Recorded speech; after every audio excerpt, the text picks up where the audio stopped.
Hi, my name is Reverend Ken Kimiywe, the Deputy Bishop of Christ is the Answer Ministries, and I also serve as the Senior Pastor at CITAM Buruburu.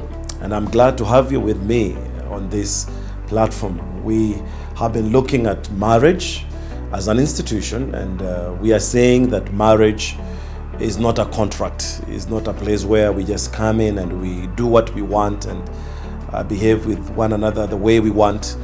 There are certain prescribed ways in which God has given to us, because after all, He's the one who gave us this institution of marriage. And so we began by saying, number one, that marriage is permanent. When we enter into this relationship, we should enter into it knowing that we are getting in there until death do us apart. We should not treat one another casually, and we should not hold grudges with one another for long.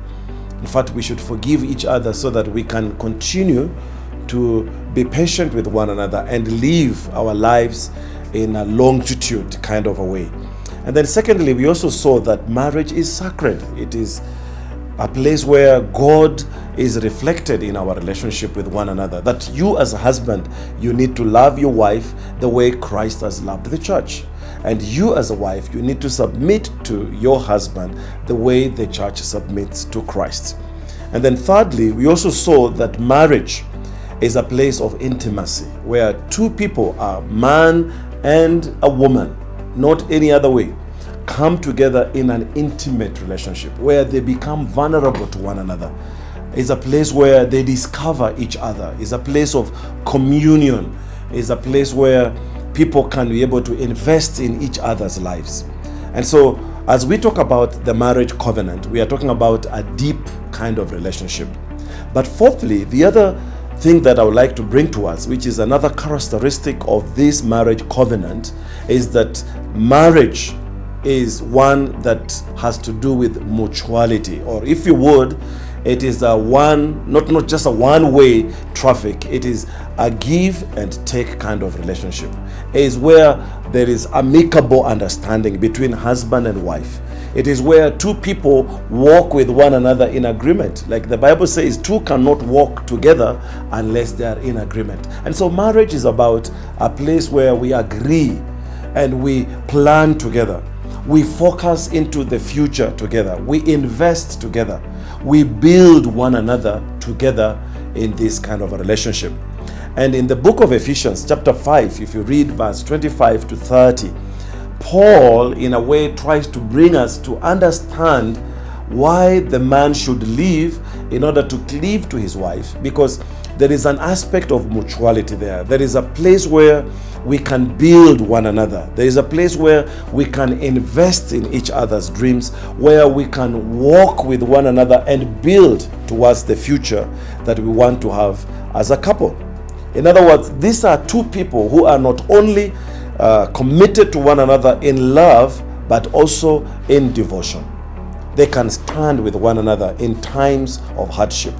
They can be able to give each other that emotional and physical support that is required in marriage. Again, in the book of Ecclesiastes, if you read from chapter 4, the 11th verse, they are going to verse number 12, particularly verse number 11. It says that one can chase 1,000, but two can be able to chase 10,000. In other words, when we come together as mutual friends, as people who are combined in a unit, we become a formidable force. We can be able to conquer great things. We can be able to accomplish big projects that we may lay out for our lives. We share whatever that has come to us. And can I talk to us? Some of us, we have this idea when we get into marriage, this belongs to him, this belongs to her. This belongs to him and this belongs to her. And sometimes, in some cases, you find there is money that belongs to him and there is money that belongs to her. There is what property belongs to him and whatever property that belongs to her. In this mutual kind of relationship is a joint effort, is a merger, is a place where you enjoin your forces together. Whatever resources, whatever expertise, whatever experiences that you have received in life, you bring them into this institution of marriage. And I can assure you, when you bring those resources, when you bring those experiences together, you add more value to one another than in a case where it's only one person who is contributing to that marriage institution. They will be vanquished, they will be overused, they will feel like, every load has been put upon them. But when there is mutual kind of relationship, when we are able to amicably approach issues of life, then it says that a burden that is shared is half resolved, because it is not just your burden, it becomes our burden as a couple. And so I want to encourage us as couples, and those of you that are listening, don't operate in your own individual ways. Don't be too independent in your marriage.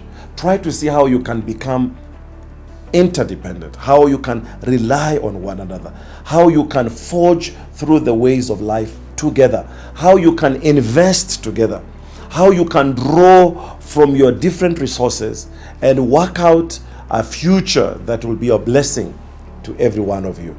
And so if you have any questions you may want to ask on this particular subject of the mutuality of marriage in terms of our permanence and in terms of our commitment to one another in this relationship, I would like you to get in touch with us either on Twitter or on Facebook or even on YouTube. We are there for you, and you can be able to give a comment or you can give a suggestion of what you think we should be able to address, and we'll be more than glad to assist you.